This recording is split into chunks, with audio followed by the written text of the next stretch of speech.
Hi, I'm Chris Ugaw-Ugaw, isang mechanical engineer at connected sa isang private company for 20 years.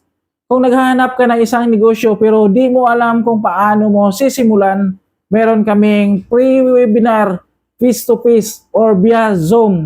Pili ka lang ng oras para mas lalong maintindihan mo kung paano mo sisimulan at paano ka kikita dito. Comment ka lang sa ibaba para mag-guide kita. Thank you. Hi everyone! I'm Miss Junie Supsupin po, a registered nurse by profession po. Ako nga pala si Chad Del Mundo, kalaunan, naging call center agent. Ako po si Carol Martinez, accountant by profession. Dati rin ako empleyado for 28 long years. Hi, I'm Karin Tarigosa from Cebu. So, dati kong empleyado for 15 years.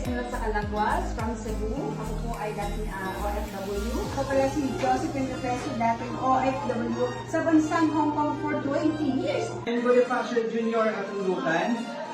Dati po akong empleyado sa isang private school, din isang assistant principal. Josephine Garcia, dati nagtatrabaho sa Benguet for almost 11 years. My name is Gina from Iloilo City. Dati isang service crew na minimum wage lang. Miss Fermin Sabati po, ex-OFW. Tayo sa Loyola, dati po akong call center agent. I am Nor Uso, isa po akong dating OFW na punong-puno ng pangarap para sa pamilya kaya po ako nag-abroad.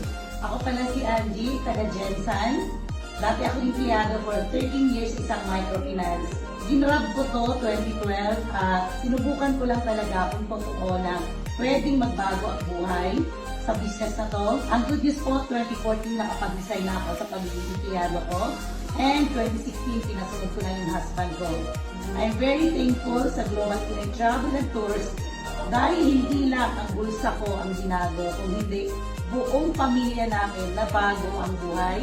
And yung sinasabing pangarap, yung bahay at lupa, travels, local, international, kotse, hindi lang isa, more than pa, and of course the savings, nangyari dahil sa Global Pinoy Travel and Tours. So kung ikaw kagaya ko na dati empleyado, raketera, gusto ng pagbabago sa buhay, Ikaw. sa mga interesado na nakita ang negosyo na to, comment below or send us a message para makapag-try ka or maka-attend ka sa aming webinar or face-to-face. See you!